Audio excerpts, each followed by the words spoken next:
ఎర్రమిల్లి రామనాథ భవనంలో స్వతంత్ర ఉద్యమానికి కావాల్సినంత స్ఫూర్తి పోరాటం తణుకులో ఎర్రమిల్లి రామభవనంలో జరిగింది. ఈ రోజు అది శిథిలం అయిపోతా ఉంటే దాన్ని పట్టించుకోవడానికి నాదులు లేడు, రాష్ట్ర ప్రభుత్వం లేదు, ముఖ్యమంత్రి గారికి లేదు, లోకేష్ గారికి తెలియదు. పాపం డబ్బులు లేవు దానికి కూడా, ఎందుకంటే 2 ఏళ్లే, 2 డబ్బులు అయిపోయాను.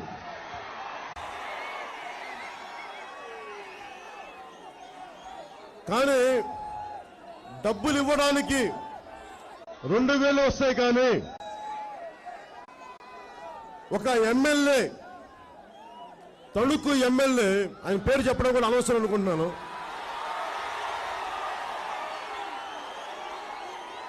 పోలీసుల మీద దాడి చేయడానికి మటుకు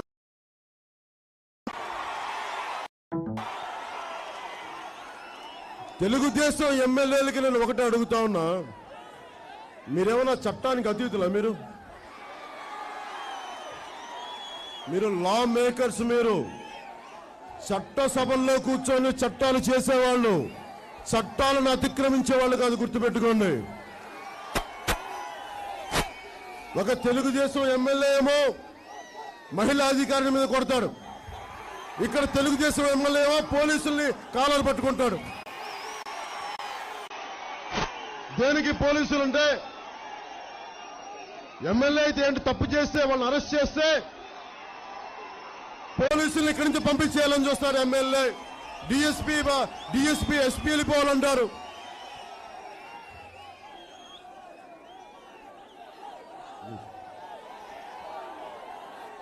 నేను ఇలాంటి దోపిడీ రాజ్యం, ఇలా దౌర్జన్య రాజ్యం కోసం నేను తెలుగుదేశం పార్టీకి సపోర్ట్ చేయాల.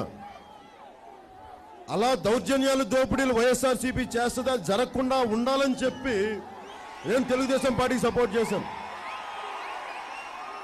మరి తెలుగుదేశం పార్టీ ఏం చేసింది? మహిళా అధికారులను కొట్టండి, ఎమ్మెల్యేలను కొట్టండి, ఇసుక మాఫియా దోచేయండి, స్థలాలు కబ్జాలు చేయండి.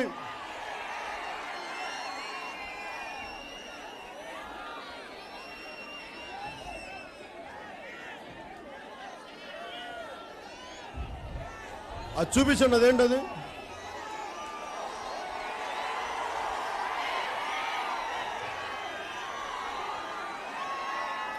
ఇరగవరం కదా, ఎన్ని ఎకరాలు? 300 ఎకరాలు 700 ఎకరాలు? అది 300 ఎకరాలు 700 ఎకరాల? 500? 300 కదా.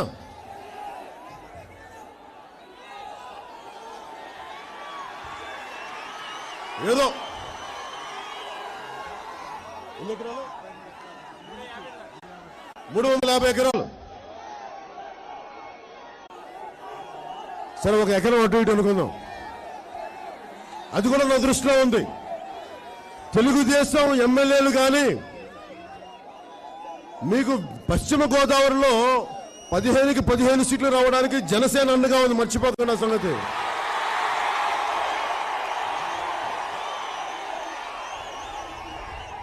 వాళ్ళకి 15కి 15 సీట్లు ఇస్తే ఏం చేశారంటే, మన ఇరగవరం గ్రామంలోకి పోయి కొన్ని 100 ఎకరాలు కబ్జా చేశారు. అది వాళ్ళు చేసిన సమస్య మనకి ఇచ్చింది.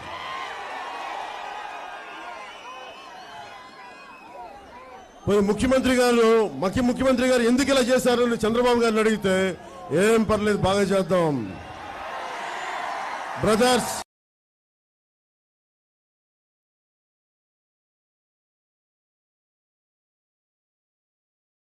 మేము లాగేసుకుంటాం, దయచేసి రెండోసారి కూడా పెట్టండి మాకు. మరి ఇలాంటి దోపిడీని ఆపగలిగేది ఎవరు? యువత, కలల ఖనిజాలతో చేసిన యువత, దుర్గా వాహిని ఆడపడుచులు. వాళ్ళు పిడికిలు బిగించి ఇలా దోచుకుందామని వస్తే ఇలా ఆపుతారు, జాగ్రత్త.